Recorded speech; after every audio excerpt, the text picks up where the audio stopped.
Pour coller à l'actualité, Mamadou Ouri, c'est le grand jour pour le lancement, le démarrage des travaux de ce premier grand dépôt pétrolier en Haute-Guinée. Oui, absolument. Pour rappel. Nous en parlions hier pour rappel et on le suit de près d'ailleurs. J'ai vu l'engouement quand même qu'il y a autour de tout ça dans la zone de la Haute-Guinée. Bien entendu. La mobilisation et l'enthousiasme notamment des acteurs du secteur du pétrole. Ouais. Et des autorités locales. De la Haute-Guinée et tous les autorités locales. J'ai vu le gouverneur d'ailleurs qui accueillait assez chaleureusement le directeur général de la SONAP.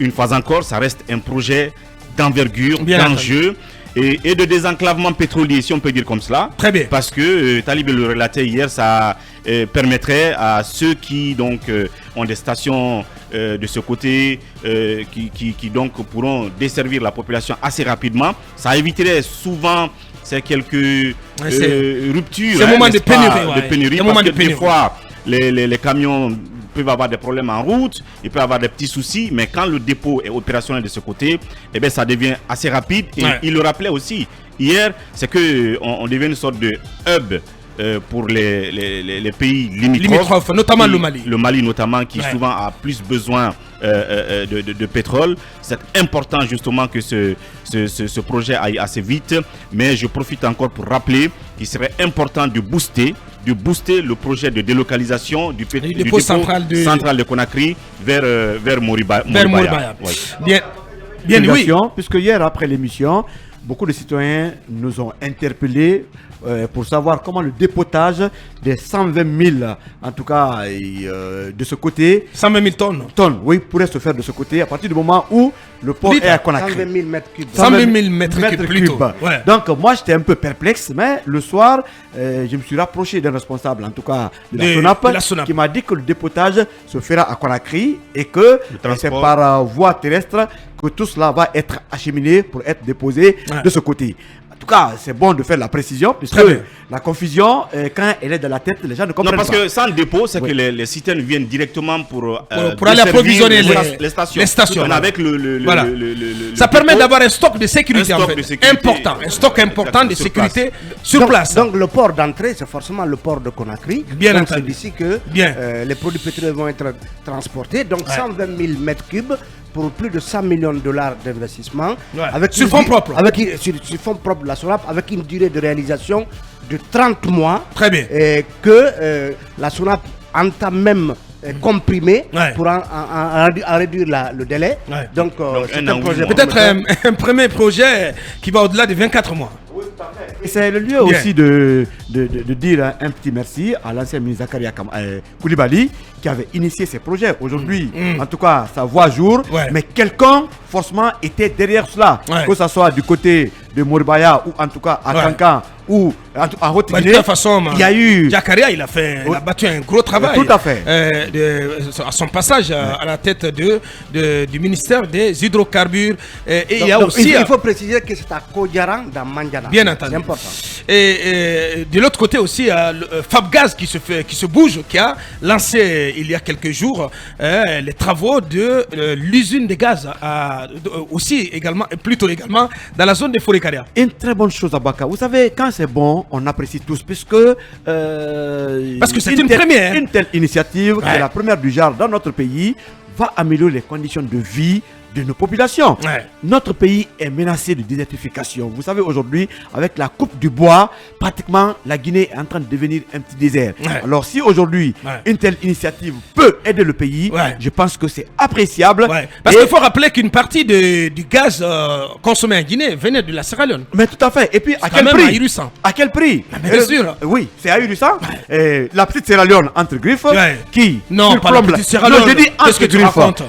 En termes de superficie, la Guinée est plus grande que la Sierra Leone. Attention, la Sierra Leone, sauf erreur de ma part, vient d'inaugurer son nouvel aéroport. Mais c'est de le nouvel aéroport de Freetown. C'est de cela que je parle. Voilà, les autres, chez les autres, ça bouge, attention. Donc, ça bouge. Pourquoi pas chez nous? Vous avez vu récemment l'aéroport de Lomé? Mais bien sûr. Attendez quand même. Donc, ça veut dire que si ça bouge pendant ce temps, on attend le démarrage des travaux de rénovation, d'extension de l'aéroport de Conakry. Donc ça peut bouger aussi chez nous. C'était dans les tuyaux avec les Turcs.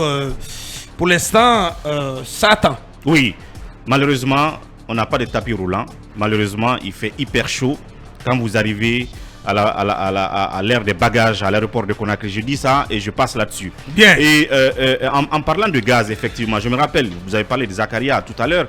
À son époque, il y a eu un acte de, si vous voulez, qui consistait à diminuer drastiquement le prix de la bouteille de gaz. Moi, je ne suis pas trop dans l'usage de tout ça. Mais vous utilisez quoi? On fonctionne au courant.